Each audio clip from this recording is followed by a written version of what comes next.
ዛሬ የነበረውን ውሏችንን በሁለት ሶስት መንገድ ማየት ጠቃሚ ይሆናል።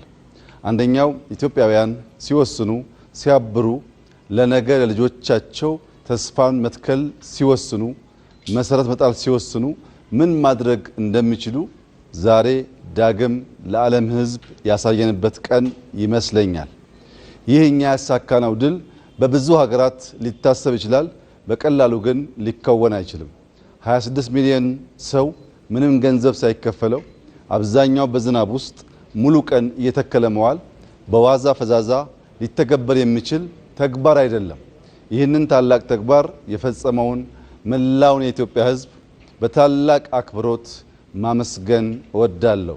በዚሁ መልክ ተደምረን ተስፋን በመትከል ፋውንዴሽን በመጣል የነገይቱ ኢትዮጵያ የምትበለጽግ የምትለማ የማትለምን ለተቸገሩ የምትደርስ የምትናገር ብቻ ሳትሆን የምትፈጽም መሆኗን ለአፍሪካ ለዓለም ማሳየት እንድንችል በሌሎች ስራዎቻችንን መደመር፣ አብሮ መቆም፣ መተባበር፣ በቀና ሐሳቤ ተስፋን ለልጆቻችን መዝራት፣ መልካም ስራን መስራት የሰርክ ተግባራችን እንዲሆን አደራ እያልኩ ዛሬ መላው ኢትዮጵያ ሕዝብ ወጥቶ መትከሉ ብቻ ሳይሆን ተቋሞቻችን ያሳዩትን ብቃት ከወራት በፊት 54 ሚሊዮን ዜጎች ከ50 ሺህ በላይ ጣቢያዎች ላይ ምርጫ ፈጽመዋል።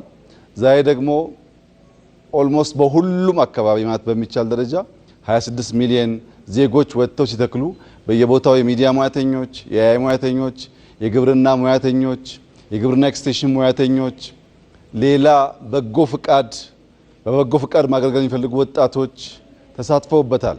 ስታዩ እንደዋላችሁት አዛውንቶች፣ አሮጊቶች፣ ወጣቶች፣ አካል ጉዳተኞች፣ ህፃናት፣ ሴቶች፣ ወንዶች ኢትዮጵያውያን በሚያስደንቅ ብርታትና ብቃት ሀገራቸውን ለማልበስ ተስፋን ለመትከል ሙሉ ቀን ያሳዩት ተጋድሎ ያሳዩት ጀግንነት ለኛ ከፍተኛ ሞራል ከፍተኛ ተስፋ የሰጠን ስለሆነ ህዝባችንን በድጋሚ እንዳመሰግን ይፈቀድልኝ።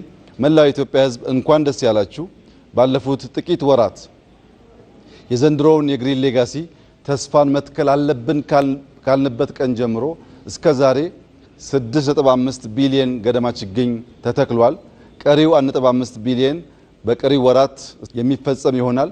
በአንድ ቀን 800 ሚሊዮን ችግኝ በመትከል ኢትዮጵያ ሪከርድ የሰበረችና ማድረግ መቻሏን ደጋግማ ያሳየችበት ዕለት ስለሆነ በዚህ ስራ ውስጥ የተሳተፋችሁ ችግኝ ያዘጋጃችሁ፣ ጉድጓድ የቆፈራችሁ፣ ጂኦሎኬሽን ቴክኒካል ሰፖርት ያደረጋችሁ፣ ሪፖርት ያደረጋችሁ፣ የተከላችሁ ሁሉም ዜጎች ለነበራችሁ አስተዋጽኦ ከልብ የመነጨ ምስጋና እያቀረብኩ እንኳን ደስ ያላችሁ እንኳን ደስ ያለን ማለት ፈልጋለሁ።